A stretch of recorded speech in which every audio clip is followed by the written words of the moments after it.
حضرت ابو ہریرہ رضی اللہ عنہ سے روایت ہے کہ جناب رسول اللہ صلی اللہ علیہ وسلم نے ارشاد فرمایا، تم ان لوگوں کی طرف دیکھو جو تم سے دنیاوی ساز و سامان کے اعتبار سے کم ہیں، یعنی جن کے پاس دنیا کی مال و دولت اور دنیا کا ساز و سامان اتنا نہیں ہے جتنا تمہارے پاس ہے۔ تم ان کی طرف دیکھو اور ان لوگوں کی طرف مت دیکھو جو مال و دولت میں اور ساز و سامان کے اعتبار سے تم سے زیادہ ہیں۔ اس کے نتیجے میں تمہارے دل میں اللہ کی نعمت کی بے وقعتی اور ناقدری پیدا نہیں ہوگی، اس لیے کہ اگر تم اپنے سے اونچے آدمی کو دیکھتے رہو گے تو پھر ہر وقت اللہ تعالیٰ کی نعمتوں کو ناقدری کی نگاہ سے دیکھو گے اور تمہارے دل میں اس کی بے وقعتی پیدا ہوگی اور تم پریشان رہو گے۔ اس حدیث میں حضور اقدس صلی اللہ علیہ وسلم نے دنیا کی محبت دل سے نکالنے کا اور دنیا کے اندر حقیقی راحت حاصل کرنے کا نسخہ بیان فرمایا ہے۔ جیسا کہ پہلے عرض کیا تھا کہ آدمی کے پاس دنیا تو ہو لیکن دنیا کی محبت دل میں نہ ہو۔ آدمی کے پاس دنیا ہونا اس لیے ضروری ہے کہ اس کے بغیر گزارا نہیں۔ اگر انسان کے پاس کھانے پینے کی اشیاء نہ ہو، رہنے کے لیے مکان نہ ہو، پہننے کے لیے کپڑے نہ ہو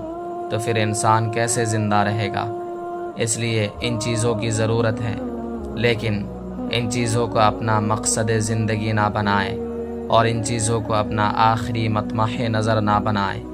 اور صبح و شام ہمہ وقت اس کی دھن میں سرگرداں رہے اور دل میں ان کی محبت پیدا نہ کرے۔ جب انسان کے اندر قناعت کی صفت پیدا ہو جاتی ہے تو پھر اس کے پاس دنیا ہوتی ہے لیکن اس کی محبت دل میں نہیں ہوتی۔ اس لیے جب انسان کے دل میں دنیا کی محبت ہوتی ہے تو ہر وقت انسان اس فکر میں رہتا ہے کہ یہ چیز مجھے نہیں ملی، کاش یہ چیز مجھے مل جائے، فلاں چیز کی کمی ہے وہ مل جائے،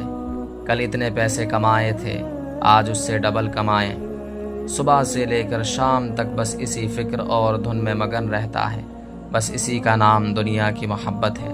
اس محبت کے نتیجے میں لازماً حرص پیدا ہو جاتی ہے۔ ایک حدیث قدسی میں اللہ تعالیٰ نے ارشاد فرمایا، اگر ابن آدم کو ایک وادی سونے کی بھری ہوئی مل جائے تو وہ چاہے گا کہ مجھے ایک وادی اور مل جائے، جب دو مل جائیں گی تو پھر یہ چاہے گا کہ مجھے ایک وادی اور مل جائے۔ پھر فرمایا، لا یملأ جوف ابن آدم الا التراب، ابن آدم کا پیٹ سوائے قبر کی مٹی کے اور کوئی چیز نہیں بھرے گی۔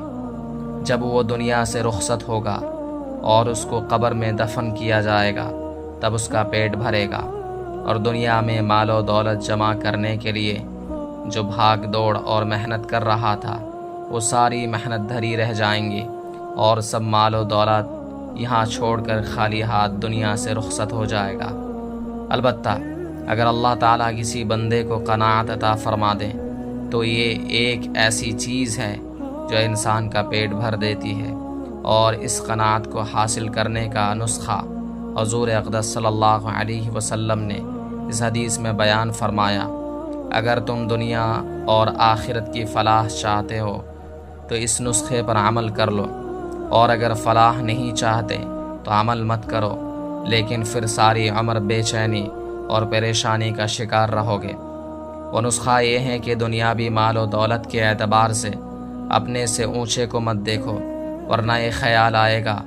کہ اس کو فلاں چیز مل گئی ہے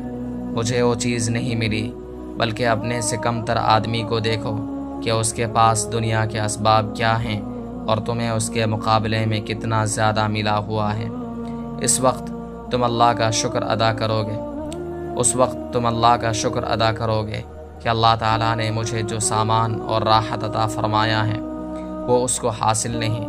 اور اگر اپنے سے اونچے کو دیکھو گے تو دل میں حرص پیدا ہوگی، پھر مقابلہ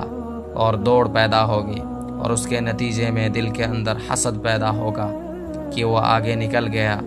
میں پیچھے رہ گیا، پھر حسد کے نتیجے میں بغض پیدا ہوگا،